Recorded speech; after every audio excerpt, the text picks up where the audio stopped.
Okay, streaming on Instagram also. And if you're ready, I can roll the intro music so you can do the quick teaser. Oh, the drop. What's up, everybody? How we doing? Welcome to Iller and Filthier, brought to you by the Tossing Salad Podcast. I am your host, Greg Eisenhower, along with my buddy Brian. And welcome to episode 2. Going to be talking a little. There's a draft going on tonight. If you guys didn't know that, there's a big draft. And tonight we're going to take you through the top 5 best available hair band albums from the 1980s. And we're going to get into a little game called Missouri Man. Brian. Ready for the intro? Let's do it. And Filthier, take 1. Hey, Brian. So, what are you doing, man? Well, I sat back and thought about the things we used to do. Time I hear it. We had a lot of fun. You really want to do this with me? Bro, you know I do.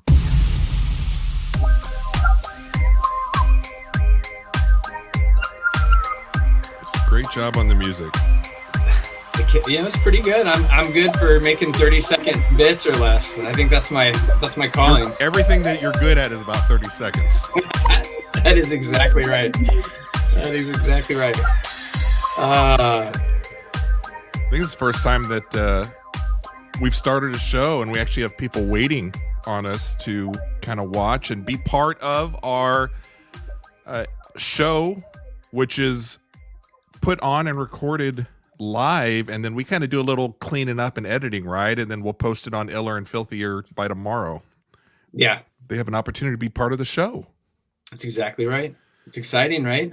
It was fun last week. We had some good times. It's been a fun week going through, seeing more OJ stuff fill my feeds, and then now this week's been fun getting ready to talk about this. I kept hearing about drafts, so I reached out to Brian. I'm like, gosh, we got to do something with this draft.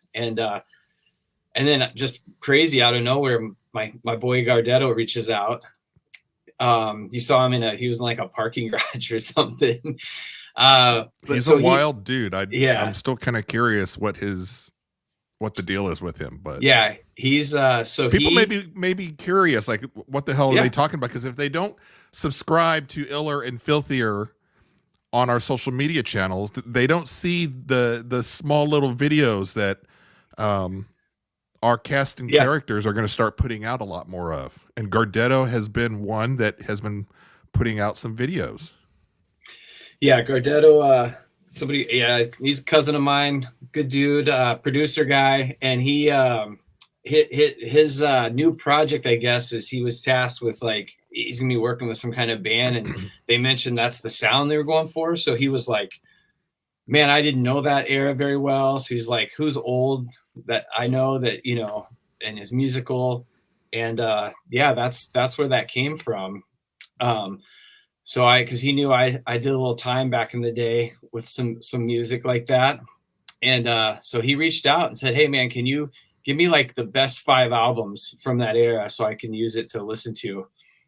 Let me see here. Which was a pretty good idea to do, because it actually forced me to have an awakening or reckoning of the 80s hairband albums that I have in my vinyl collection, which I don't have very many. I've told you before that it wasn't my main musical style when I grew up in Los Angeles back in the 80s.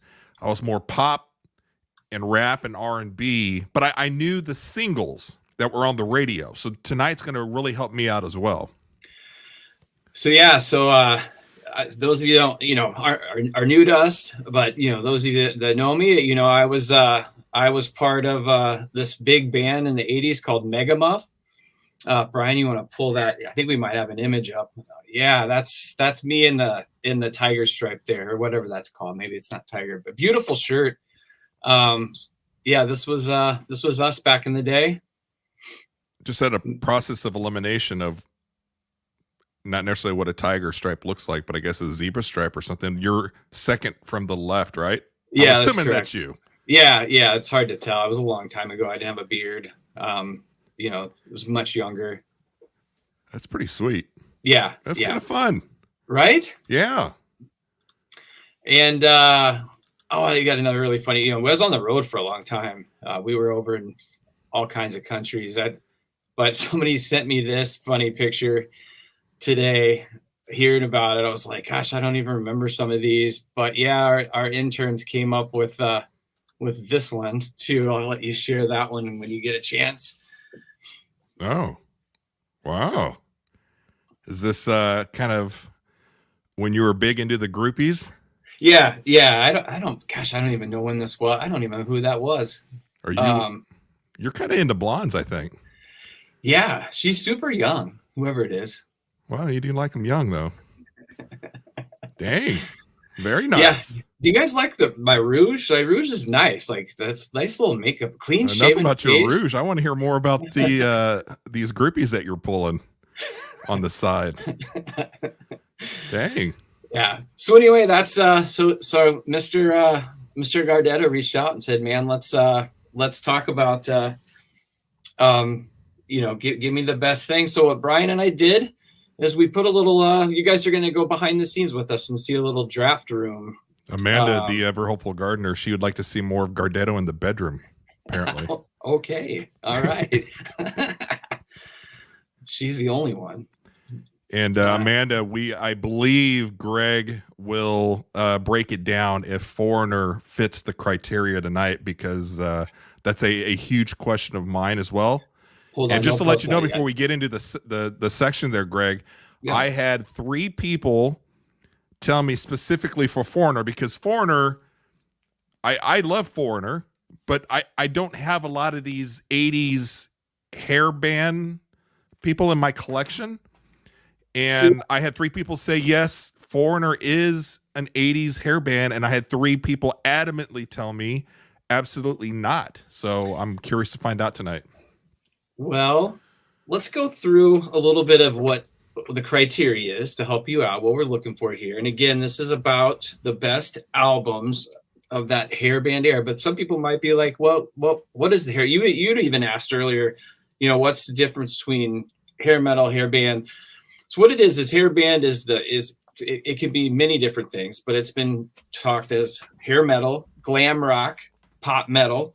It was popular in the 80s, but really centered around the Sunset Strip. So you just had this, like a lot of people, I think our age probably remember the Seattle 90s sound and what happened there, this big explosion of grunge music, right? And all of a sudden everybody, before that was the 80s in the Sunset Strip. And that is where many bands started.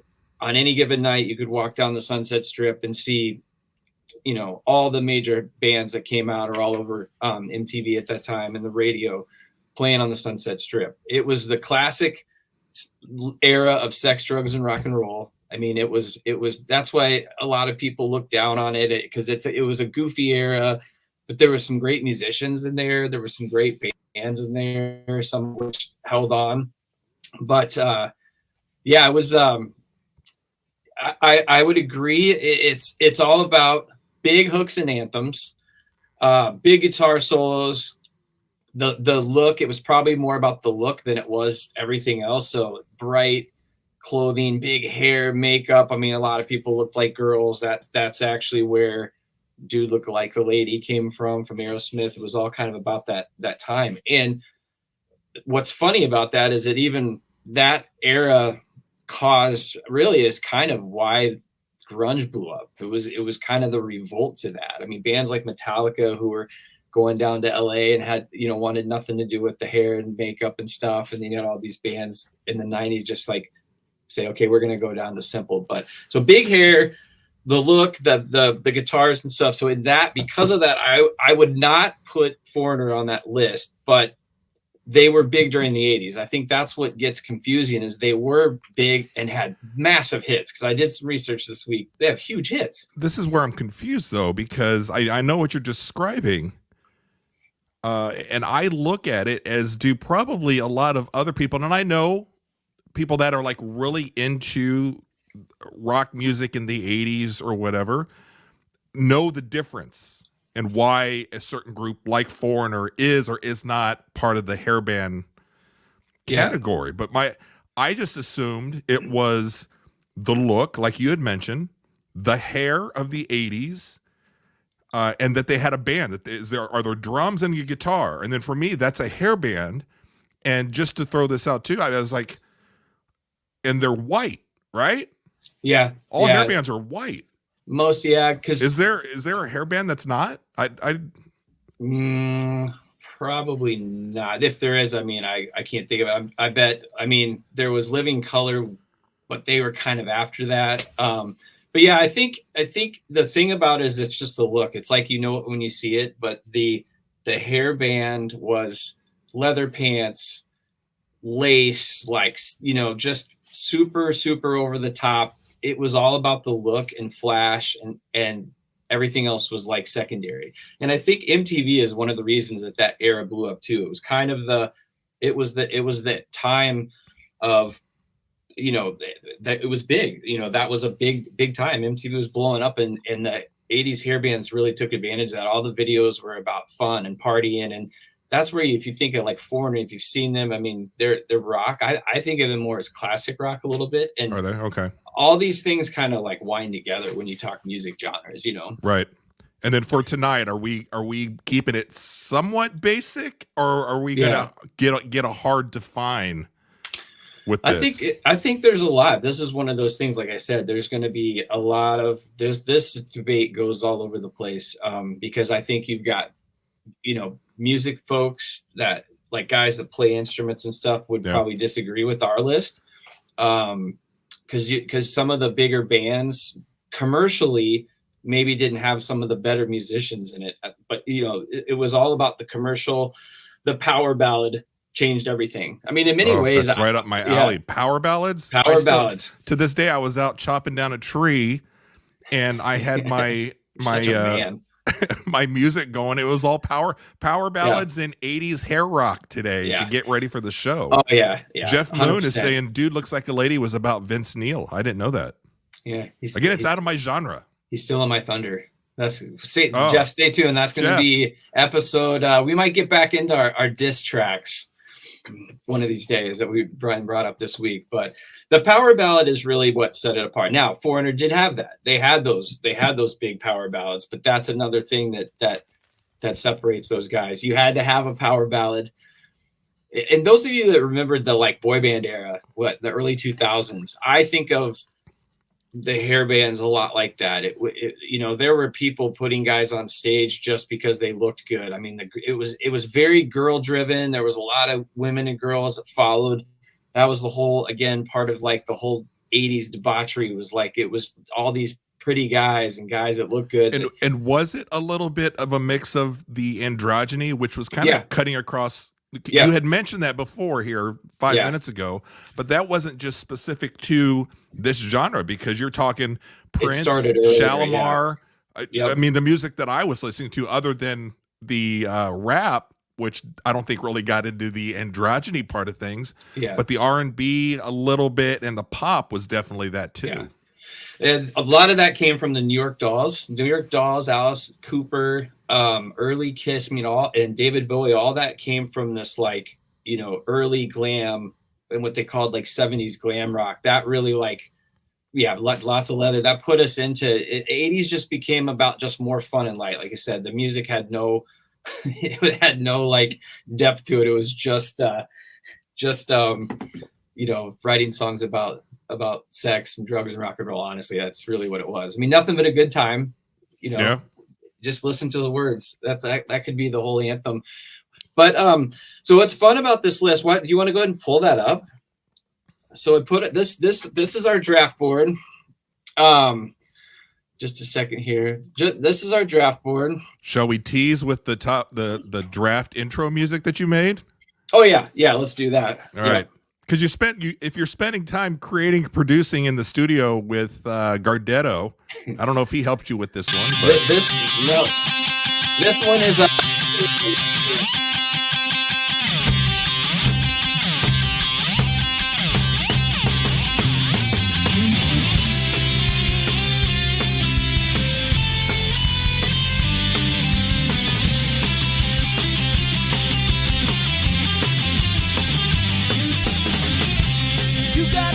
searching for things you never find. And looking back at time wasted, you spend it on losing your mind. Pretty good now. Now things are getting a little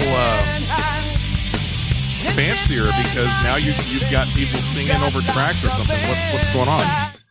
That was a hit from that sexy band you saw at the beginning of Megamuff. So that was actually a Megamuff tune. Ooh, did you get clearance from Megamuff? Oh yeah. They gave you the okay as part of it was one of the members. Yeah, I checked with iTunes. Yeah, I own 25% of that band, so if we have to spend $1, I'll get a quarter or whatever. You care real quickly to expand a little bit on the name Megamuff? It was just so 80s. It was everything about we were trying to be in 80s, and I think there's a pedal, a guitar pedal. A lot of guitar pedals have funny names, and I believe my boy Jay had one called the Megamuff. It's like if you Google it, that's what comes up. But yeah, we just thought it was hilarious sounding.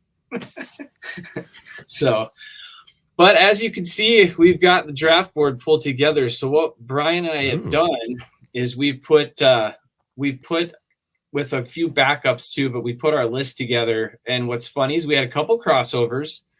We had a couple of the same bands, but different albums. And so again, this is Brian and I's list, and then we're going to try to pare it down to 5. But what do you think when you see this? Is there something you haven't seen before? Like, what do you? So yeah, well, I've got a few different questions, and briefly, one that's not here that I'm just curious as to why they're not. Again, and I think you mentioned it before, like Metallica. For me, visually, again, out of the genre, if I'm looking at it from outside in, I'm looking at those dudes and I'm like, they look, if I didn't know who they were, I'd be like, that's a hair band. But is it just because the style is more aggressive? It is. It's the singing. It's, if you listen, I mean, it's pop music. I mean, honestly, in its time, in some ways, how I view country now has become like the pop music of our generation right now. It's like pop in the sense that it had a formula. Like it was, good singers. A lot of these guys had good voices. They were higher voices. Mm-hmm. That's why they could sing the ballads. But it was just all about that look, man. It's the makeup, as you see. If you just look at that top left Poison album, that tells you.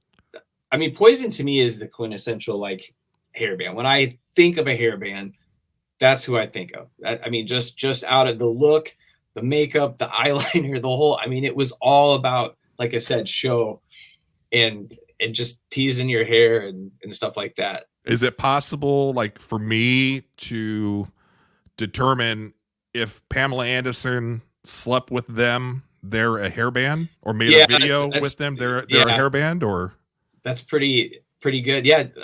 Jeff said Faster Pussycat. There's so many bands that aren't on here. Because again, this was Brian and I's favorites, if you will, or trying to think of the best album. And I love Faster Pussycat. I think they have good songs. I think there's a lot of bands in this era that had good singles, but we wanted to think of like the best album. The best album. And it's a little difficult because unlike, I'm sure Jeff has his in his head, his top 5. Greg has his top 5.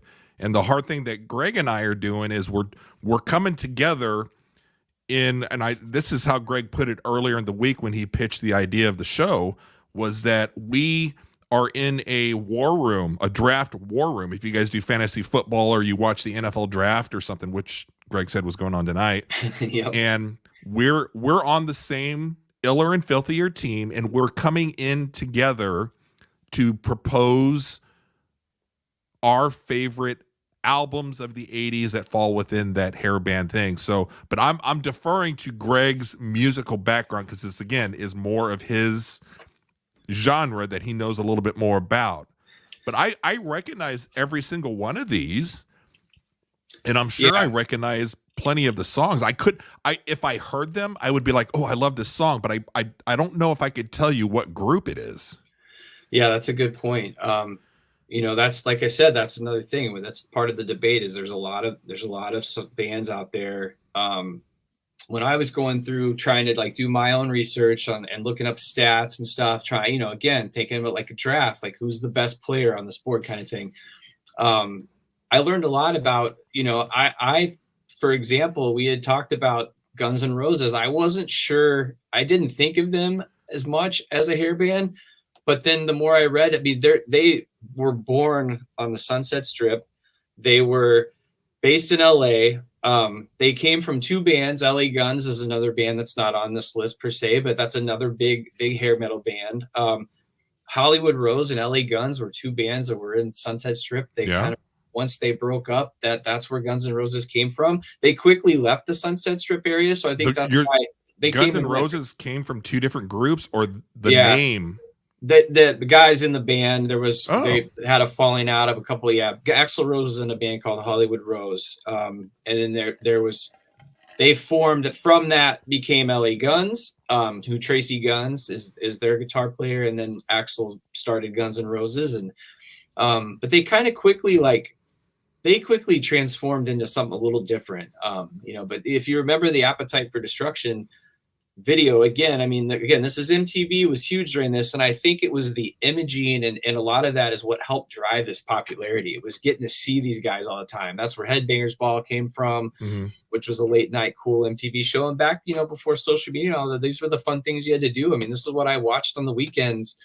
Watching Headbangers Ball, I would record it sometime. It was just awesome, because that's where you get to hear the music. Because some of this music didn't quite like the Metallicas of the world at this time, like you said earlier, they were aggressive, so they didn't make radio. This was radio friendly. The radio ate this stuff up. That's why it's singles. That's why I think of it more like pop. It was radio friendly, and you still hear them on the radio today, right? The Poison, Skid Row, Bon Jovi. So let me ask you a question. Do you know they were on the radio poppy, but was that the track that was on their album as well? Because I'm asking from a rap perspective or from R&B, to where I would know songs that are on the albums, and then I would hear it on the radio, and they would change it up to make the radio. Is that what hair bands did also, or no? No, most of their stuff, they spoke in all, they didn't swear. It was all spoken like Cherry Pie, for example. She's my cherry pie. There's nothing wrong with that. You know what they're saying, Whitesnake, Slide It In, Slippery When Wet, like all these things, we know what they mean, but that's how they got away with it. Motley Crue's the same way, Sure. all these little funny, anecdotes they could make it on the radio. And that was the kind of the fun about it. It wasn't vulgar per se. It was fun pop music that you could, and it was blues based, all blues based, man. It just had this cool blues vibe to it, where it's dancey. I think it's just feel good. It's party music at the end of the day, party music. And then you suck in the girls by playing a hair ballad, and they're like, oh my God, it's so sweet. Every rose has its thorn, arguably the biggest and best. Still to this day, people love that song, right? That's the first real big power ballad that was like, the broken heart. That was the original Taylor Swift was Bret Michaels writing about his his breakup. Well, isn't a little hairband music synonymous with the strip club also, or no? For sure. I've only heard from friends that have gone back in the day, but the soundtrack at the strip club is nothing but hairband and rap music. Yeah, Motley Crue is killing it in Pour Some Sugar on Me. It's gotta be. Right. I think you have to play that in a strip club every night. Which group did that? Because when I hear Pour Some Sugar on Me, which I love, which one do you think it was? It's in the top row. Pour Some Sugar on Me. When I hear that song, all I remember are movies about strip clubs. With again Some from Sugar your on friends. Me. It's in the top. I'm gonna go. Well, I know it's not Guns N' Roses. I know it's not Bon Jovi. I'm gonna say Def Leppard, and I feel pretty good about that. That's but pretty correct. That is correct. Yep, that is off the Hysteria album. That was a huge record. In fact, if we want to start getting in this a little bit, that is the highest selling album on this page. Which so one? by sales and stats, Def Leppard Hysteria. So of what you're looking at here, that has sold over 12 million copies in the U.S. I kept it to the U.S. The world numbers aren't much. How do you say that? Is it not hysteria? Hysteria, yeah, hysteria. Oh, hysteria or hysteria? Hysteria. Like you make me hysterical, you know. Okay. I was wondering. Okay. Came out in 1987. This was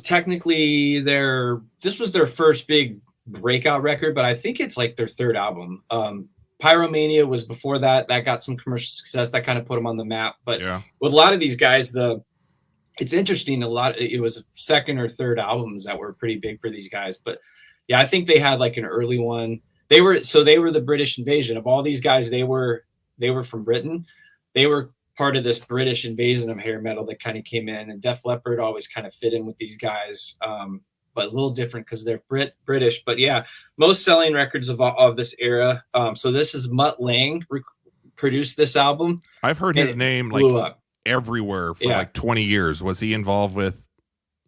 Wasn't he married to Shania Twain? He's married. So yeah. So Mutt Lange they hired him to help her with her record, which put out 16 #1 singles, like ridiculous. But like, yeah, he got famous essentially from this Hysteria album, just because it blew up. I mean, it had so many bangers on it. But again, yeah, huge. It charted #1. I think it's the only one on this list that actually charted on the Billboard charts at #1. So that's a big, thing considering, you know, this type of music didn't necessarily, especially in today's world, it would never chart up that high. But yeah, so to chart #1, I believe of the list, I believe it's the only one that went #1. What would you think the second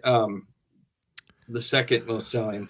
I'll go with one of the Motley Crue ones. I said that wrong. Hold on, let me back up. We'll have to edit this part out. I said it wrong. Hysteria was #2. I apologize. I skipped over it. #1 by a long way is Appetite.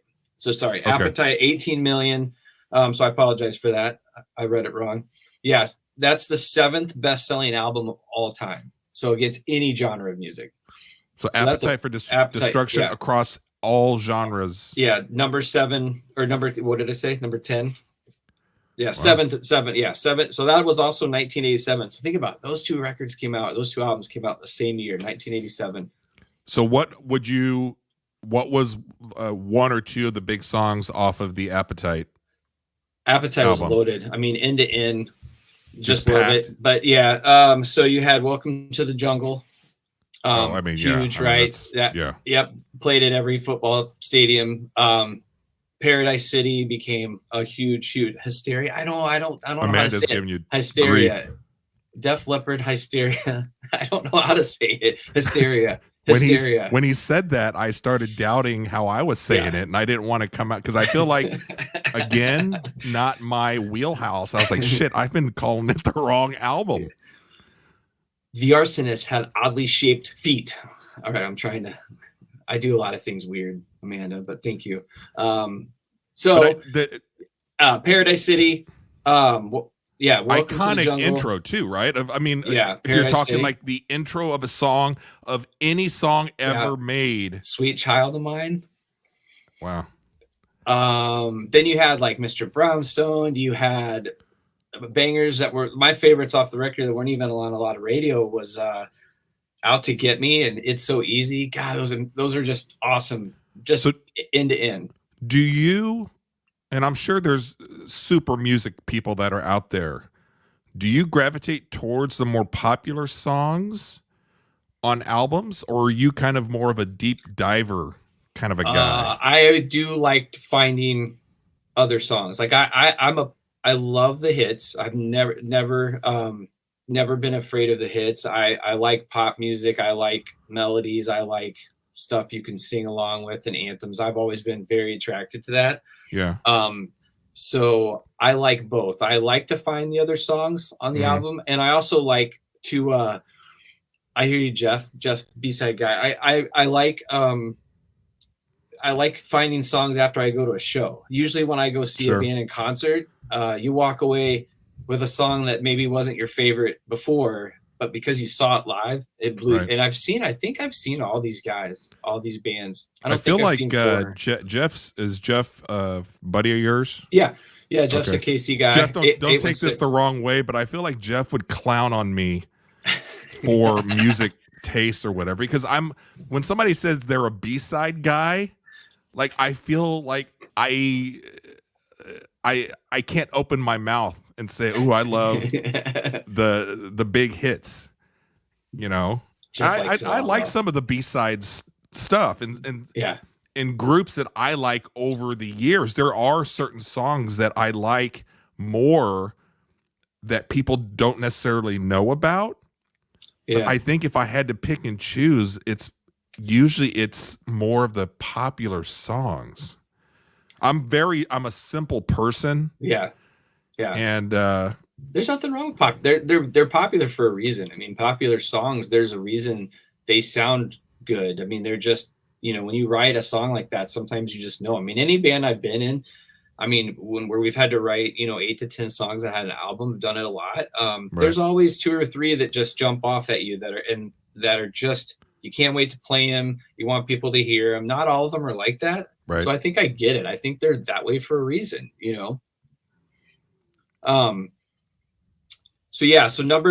Appetite, 18 million. That's your number one, at least from a sales. See, I'm just kind of, giving you the stats.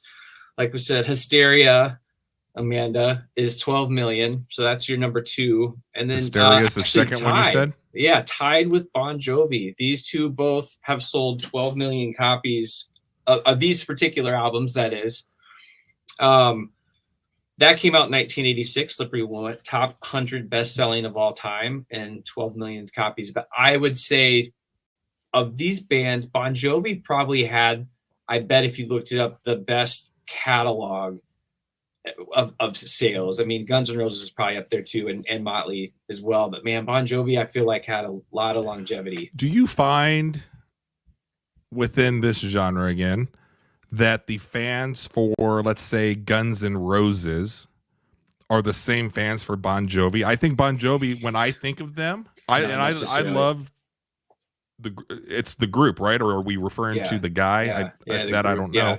Yeah. I see them, that group, as female, and then I see Guns N' Roses as a male audience. I don't know if that's because when I think of Guns N' Roses, I think of 6th grade when I grew up in Baldwin Park, California, not a suburb, but outside of Los Angeles. And Brian Park, the fact that I even remember, he was a huge Guns N' Roses fan, and he was telling me how to get with a girl. And I for whatever reason, I associate him with Guns N' Roses. And he was like, "Oh, Brian, you got to do this and this." And I'm just like, "Oh, I mean, I would panic because I was a little, I wasn't experienced with anything at the time." And I remember, like, we would be out in PE and he would just tell me about getting with girls and what I need to do. And then he would talk about Guns N' Roses. So that's what I associate with Guns N' Roses. I always think of this Brian Park guy. I think you're onto something there. I think they're, again, I think Guns N' Roses was later. Again, that album came out in 87. So that was kind of the tail end. I mean, you had Nirvana and those guys hitting around 89. And I think one of the things that you hear about this is most of these bands were rooted in blues. Guns N' Roses did have some blues, but they were also did his advice work? At least Amanda once. Was wondering. His advice, when I look back on it, would probably land me in jail, Amanda. I'm not going to get into the details here because I think Iller and Filthier there's a level of decorum on this show that we can't get into. Yeah, but what he told me I needed to do with girls, I can't even mention on the show because now we're 50 talking about it. Yeah. We'd hurt our back. Is what he's saying. No, what I was saying is I think they're at the end. The Guns N' Roses had a punk element to them. They did have the ladies following them, but I think there was something. John Bon Jovi was a heartthrob, right? Girls loved him. He's what sold that band. A lot of these guys. Bret Michaels was, I think, girls considered him a good looking guy. A lot of these guys had that look. You know, Vince Neil from Motley Crue was always this blonde guy. I mean, that's him on the cover. I mean, look at what he's wearing on the cover of the Too Fast for Love. I mean, that's classic. That's. And then who were the guys that Pamela got with?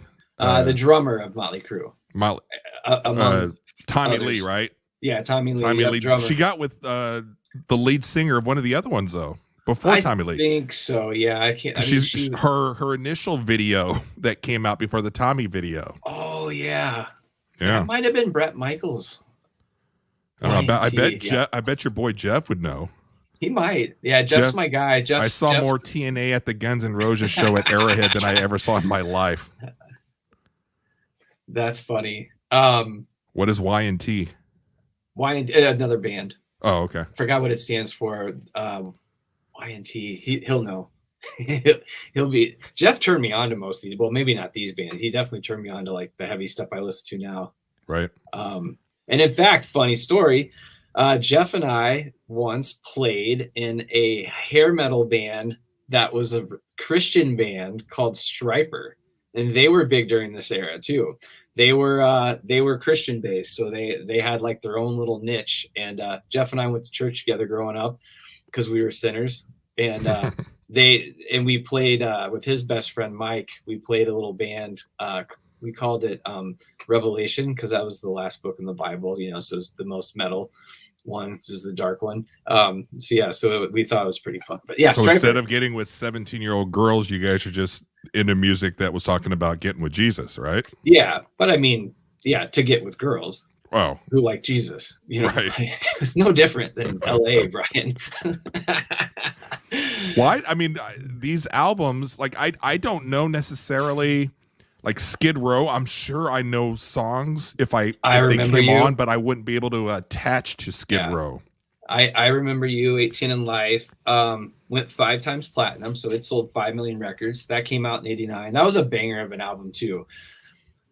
Enough's Enough, so personal favorite of mine. That one meant a lot to me. That's a personal pick. Like I love that album. They're a Chicago band, but kind of had that same. They had a couple big singles. Didn't sell a lot of records, but they came out of like I said, they were very Beatles and Chicago influence. So big Cheap Trick and big Beatles influences. But I love their stuff. I learned to play drums to this album, that Enough's Enough record. So it means a lot to me, but it won't make the list. I get it. So on our top 5 that you're going to kind of narrow it down to, and I'm here to help you. Yes. I defer to your way of ranking tonight, and I appreciate you included a few of those here. Yeah. What are the ones, because you have 5, 10, 11, 12, 13. Yeah, we got 5. We got to narrow it down. Can you roll out then for me, just so that I can get my head straight with time? Yep. Are there 3 that you'll rule out right now in the war room? Yeah. That we're going to get rid of for whatever. Not that we're saying they're not good albums, but we're getting rid of. Yep. Consideration. All right. Enough's Enough. We said Foreigner maybe didn't quite make the list. Great singles. I'm liking the production of the effort you've put into that. I appreciate that as your co-host. I think the top row is where it's at, but not necessarily the album. So I think we have a choice between one of the Poisons. Okay. And I think we have a choice between the 2 Motleys. And I think these 3 are locks out of just the pure longevity of Guns N' Roses, the Bon Jovi, Appetite for Destruction, Bon Jovi, Slippery When Wet, and then the Def Leppard, Hysteria, or if you're from Kansas City, Hysteria. Yep. So this is where I'm at now. Look at the graphics. I'm loving it. This is kind of where I'm at. I kind of feel like Guns N' Roses is number 1 to me when you think if they're, and again, some people might argue they're not, but if they are, and for us, we said they are just because they started there. I can't not put them number 1. I'm torn on those. So now we got to pick 3, 4, and 5. But I think I know what I want to do. Can I just interject? Yeah, of course. For the head coach here of our in the war room, I I'm just drawn towards certain albums here of Okay. again what I know, and the Def Leppard Hysteria for me.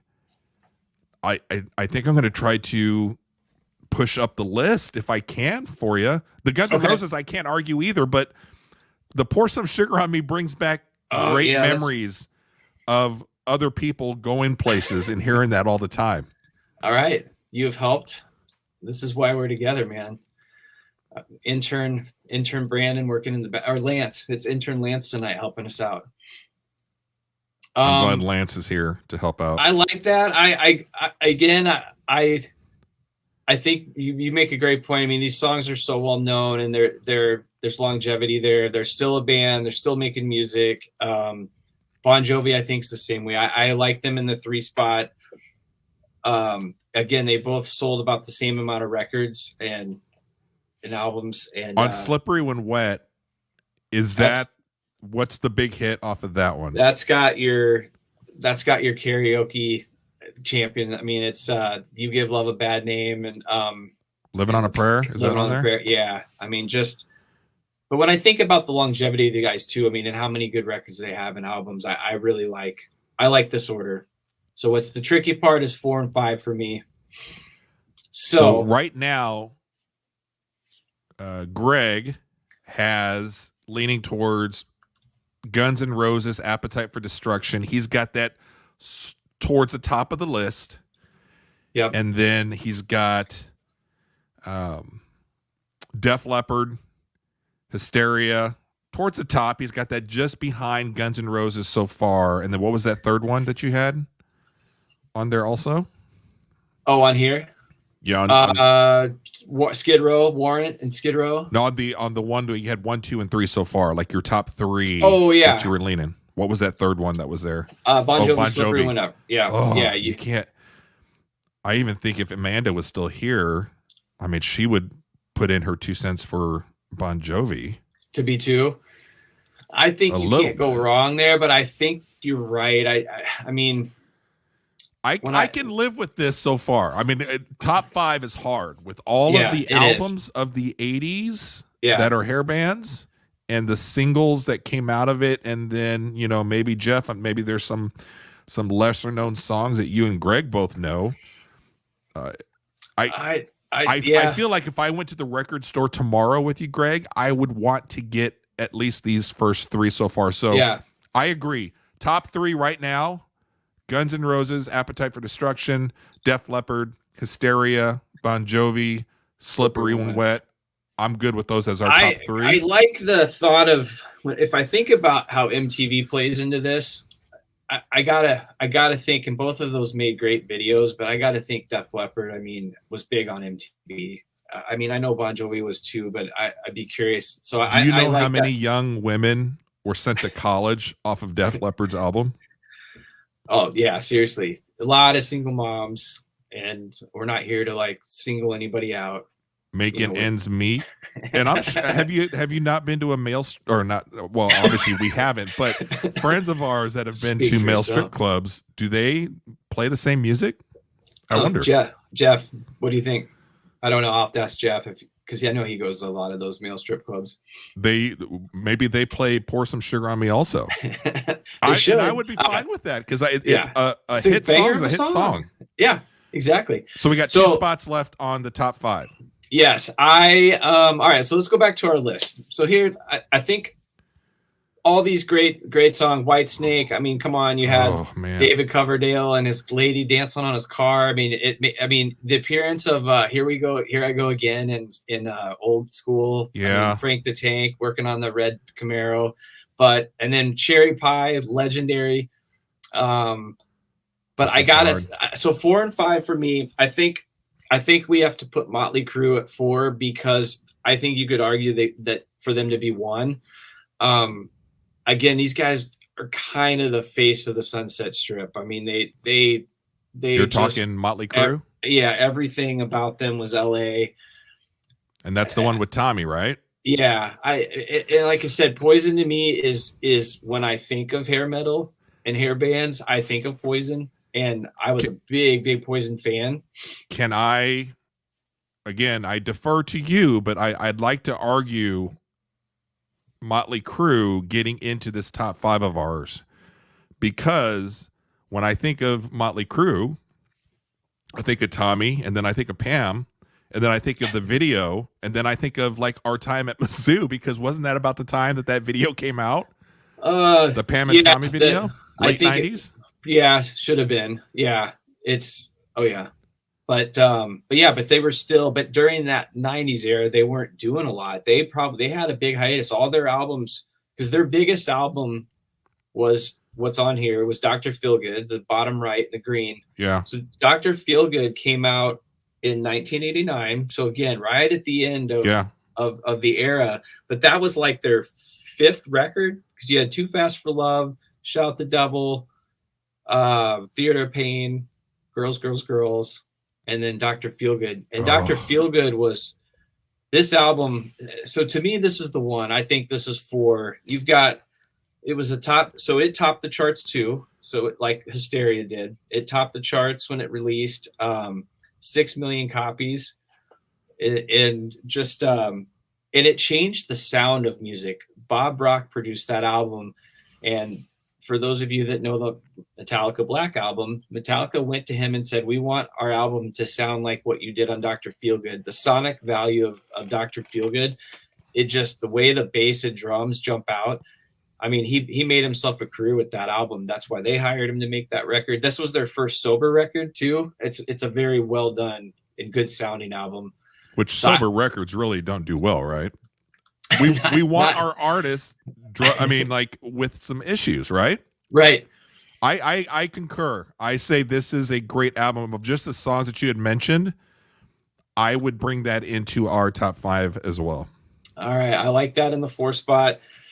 And then I think to wrap this up, I think I got to go with your pick. I agree with you. I think it's Open Up and Say Ah. Again, Poison is the band that I think of when I think of hair metal and hair bands. So I think I got to put Poison in for sure. They were one of my favorite, like I said, favorite bands. I played a lot of drums to those guys. Big fans of them.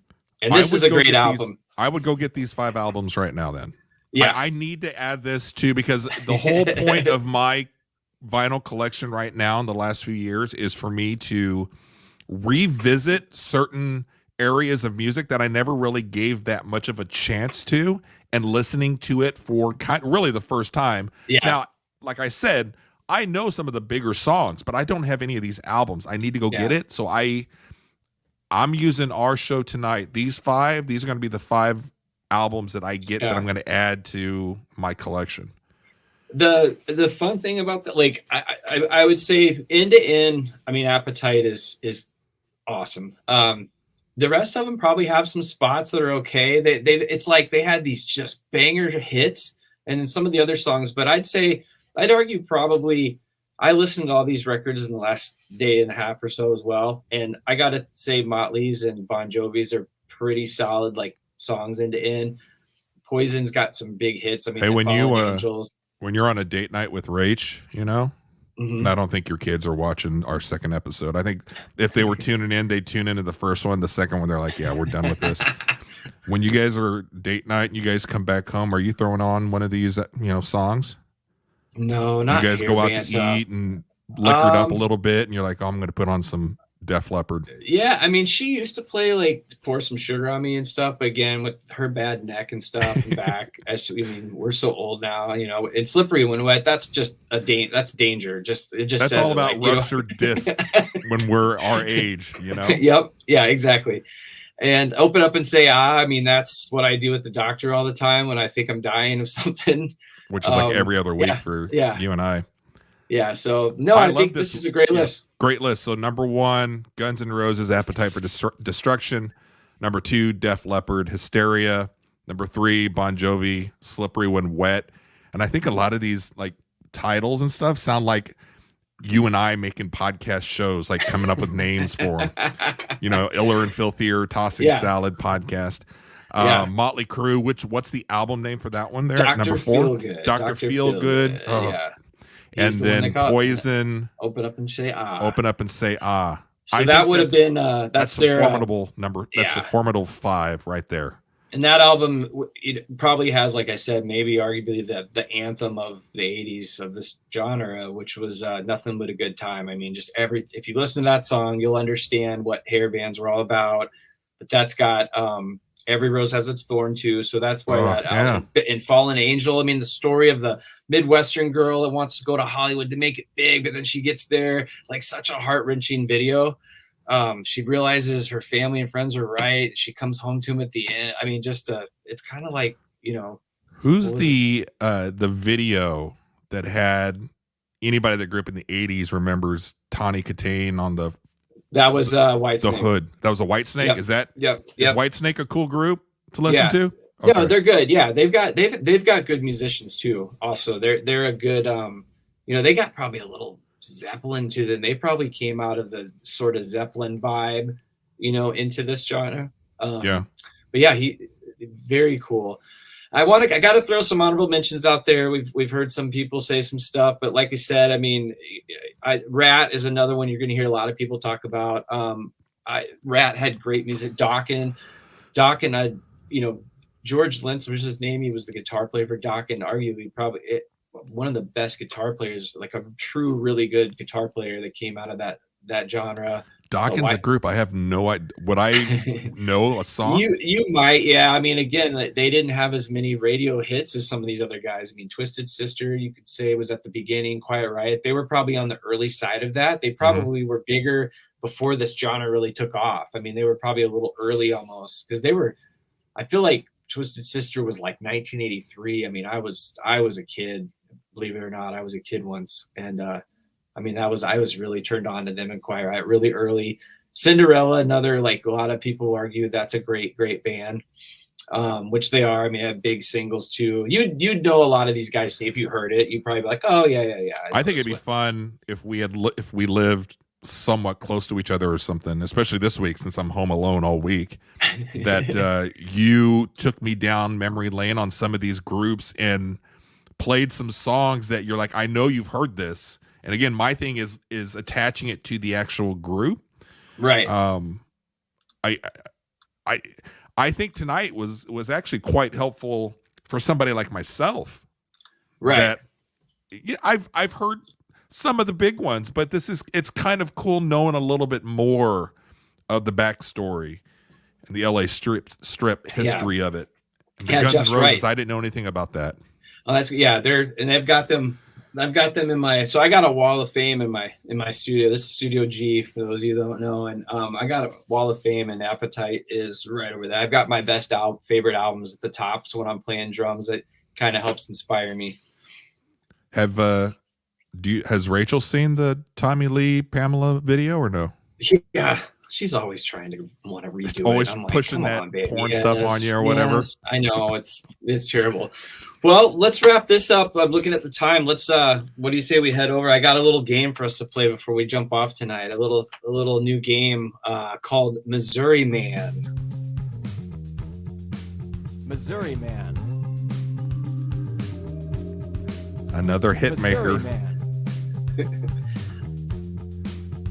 Missouri Man. So a new segment here for our show, Greg, Missouri called Man. You said Missouri Man, right? Missouri Man. Yep. So what we're gonna do here is with Missouri Man is I'm gonna read you stories from Missouri, news stories, internet stories, things that made the news. Typically, let's start with Missouri Man. You've heard the game like Florida Man, but I pulled the article. But we're gonna go over the title and just see if we can piece this together. And just to let everybody know, I have no idea what we're doing here. So on the production side of our show for Iller and Filthier, Greg and I have decided that it might be kind of hard every single week grinding out,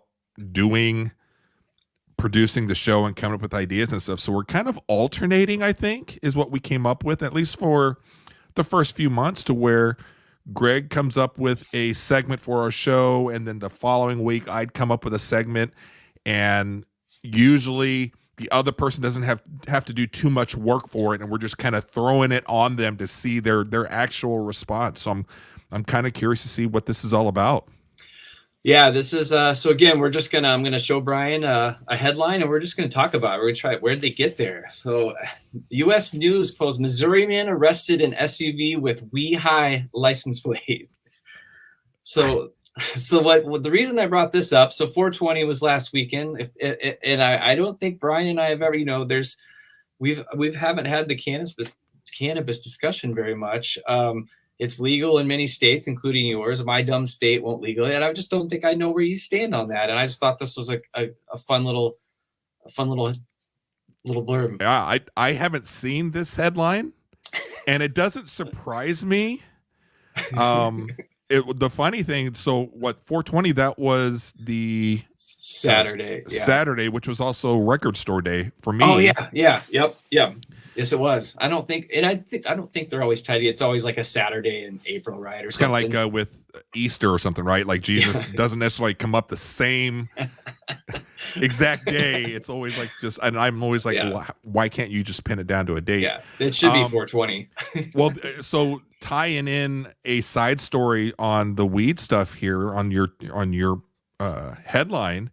So I went into my Record Store Day, and as I was checking out, the guy was like, "You look like you smoke weed." And I just looked at him, and I'm not a big weed partaker.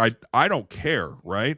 Okay. Yep. And I'm not one that's like, you've got to make it illegal and throw all these people into jail and all this stuff. Whatever anybody wants to do, I don't care. But I thought it was kind of funny, and I was like, I look like I smoke weed, and I was like, I'm assuming that was probably a compliment from him, right? Because he was checking me out, and I was buying like 4 albums, and he goes, "We had a guy come in and drop off a bag, and feel free to go get some on your way out." And I'm like, just thinking to myself, am I being set up? Right. Like, is this a narcotic sting? Because I don't know if you can do that retail wise. This is a legitimate record store. No, and I was like, I think I'm fine. Legal. Yeah. I want to have my wherewithal to listen to my albums later on. And he was like, your albums will sound so much better. I was like, yeah, I'm fine. Yeah. I'm okay. Yeah. You'll be like, if you do that, you'll find yourself listening. You'll be like, is that a harp in the closet in the background? Like you'll hear it gets deeper.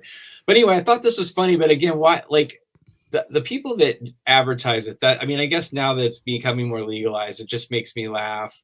And who knows, maybe they work for a company that does something with like height or something, and it has nothing to do with pot. Short people. Maybe that's why he was arrested. Yeah, could be. I'm assuming it's, and again, we're just going off of the title, right? The headline. Yeah. I've got to imagine, but I wouldn't put it past Missouri, because Missouri is in the news for some stupid shit in the last few years. I got to imagine that there was something else that this person was either being pulled over for, and it just so happened that this was a big signal of what was going on. They left this, then the small print, it says, with 5 tons of guns or something. All right, let's see.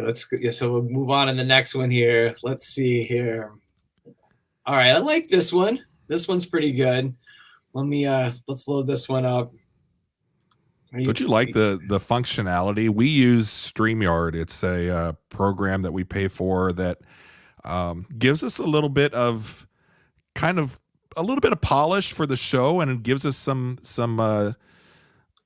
toys to play with within the show to make it a little fancier. It's kind of fun, a little more fun doing it this way. Look at this St. Louis Dispatch, y'all. St. Louis Post-Dispatch, which is the local newspaper here in St. Louis, who I've done quite a bit of photography work for over the last 10, 15 years or so. I'm not hired by them, but I'm paid as a when we do travel stories and stuff. Freelance. There you go. Freelancer. Nice. So St. Louis paper, St. Louis job seeker mailed feces to companies that failed to hire him. Doesn't surprise me. Right. I think I've worked with people that have said they've done this or will do this. We've all worked with weirdos. Oh yeah. That you're just like, if something goes down, I know it's this person here. Like I used to work with somebody, and I am not making light of what I'm going to say next, but and I don't think that he would ever listen to this or whatever, but it's one of those things to where somebody is unstable enough that if somebody were to come in and start doing things, you know what I'm saying? I really don't want to say it. Yeah. I was like, he's the person to do it. Yeah. We all work with somebody that is just a little off. Yeah. I think we all, in any job we've ever had, I think all of us know somebody that would do this. Yeah. Like, I've also heard people be like, hey, if I won, $10 billion lotto or something, I'd go shit on my boss's desk. Like, just to be funny, And this was, I love this one because I love this one. Just makes me laugh. And the fact that it's somebody, I mean, aside from the fact that it's somebody unstable that would just mail feces, but to do it to companies that don't even hire. So you don't have this long-standing relationship to where you get pissed off, like almost like an extra relationship, right? That you're in for a long time, and you just hate the girlfriend or your ex-wife or whatever, and you've built up all this animosity and hatred towards somebody. These are people you really don't have a relationship with, right? That cut it off right at the beginning, but you're so messed up in the head that you're gonna mail this off. Yeah, I mail this off because it has to be a box, right? I would guess. That's a great question. These are the answers we don't have, Brian. This is why we're doing this. We need to know. The more I stare at this one, the more I kind of feel bad. This person's clear. I mean, to do that, I think you have to be not all there. I mean, this is not like being facetious. This is like I'm mailing my poop. And I would say 80-90% of us, when we read this headline, you think of somebody that you're either currently working with. Like it pops in your head. Yeah. Oh, I know somebody right now. Yeah. Not at my current job, but my last job. I definitely know somebody who would do this. I mean, I work for myself now. Yeah. I see this, and that person pops in my head of the last job I was at. Yeah. Now he wouldn't be the one to mail the feces. He'd be doing some other stuff. Yeah. But at that same job, there was I'm sure there was probably a couple people, and I know the department they worked in, that probably would do something like this. And this, I mean, again, this is trying to find a job can be awful. It's probably one of the worst things to do. So to that part of it, this is the people that didn't hire, not place he quit. But I can see both. That's so funny. That one makes me laugh. Let's see. I want to show this next one because it was on the news most recently, and I love the headline because it cracks. I mean, it's disturbing, but at the same time, it's just that, again, as a headline, it's perfect funny for iller and filthier. Yeah. So this was recent. Like a week or so, a naked teacher found in an SUV crashed by teen driver fleeing the sheriff. So what is that when you first see that? What do you think there? Man. Well, first in my head, and maybe it's because I just remember more female teachers that are in the news for getting with these students or whatever. So I'm assuming when I visualize this, naked teacher found in an SUV crashed by teen driver, because I think it would be a male teen driver. Because they would crash more. I mean, boys are more expensive to insure, right? Yeah. So that's what it is. But to be fair, if you got naked teachers distracting you, I mean, that's not his fault. That's true. Well, and then was he? And again, I'm assuming it's a male teen driver, and then it's a female teacher. And was this one of those things to where they're driving and she's distracting him, and then he crashes? Well, crashed by teen driver fleeing the sheriff. So they were chasing. Yeah. So it wasn't like they were just driving and he was. Yeah, I think they were discovered and then probably tried to take off. Yeah, okay. Yeah, and there's then Miss Jones naked in the back. But how funny would this be? Remember back in the day, I don't know at your school, but I think when I turned 16, the teachers and driver's ed or the driver's ed teachers were teachers. So what if this was a driver's ed scenario? She's like, "You're doing such a good job. I'm gonna take my shirt off." So I'm thinking as I read this headline here, I'm what's it when you profile? I'm profiling because I'm actually pretty good at profiling. Yeah, we're good with that. I'm pretty sure this is a male student, female teacher, and they got caught because they were parked doing something. But why would you? I'm kind of curious why the high-speed chase by the sheriff then. I guess we won't know that this is the game, right? Because we're just doing the headline. Yeah, we just have. But I think you're right. I think it was fleeing. They got caught and were fleeing the scene of like, oh my God, we got caught. You know what I mean? Like that's, and then he crashed. Man, does that make sense? And I save this last one.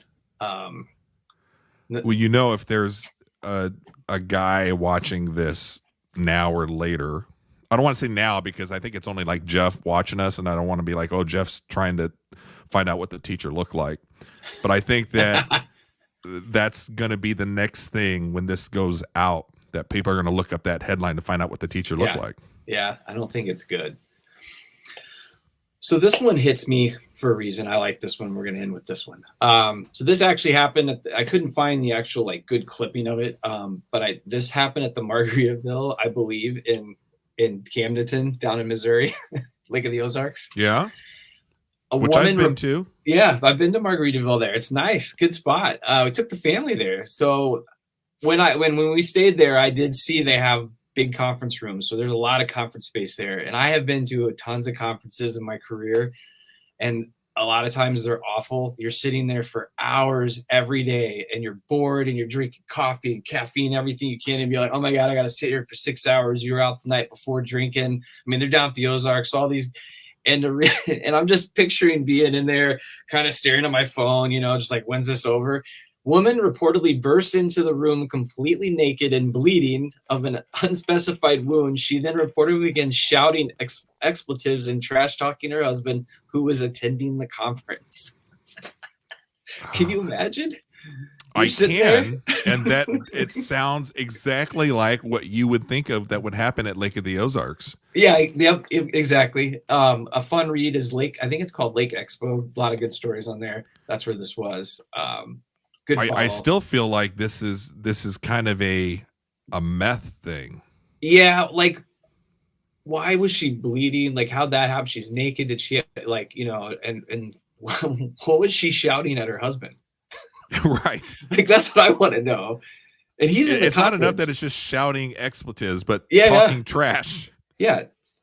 And even just part of the story, just if she kicked the door open and was like, Greg, you piece of shit, like you didn't come home last night. Like just that is a good story, but be like, no, it gets better. She was naked.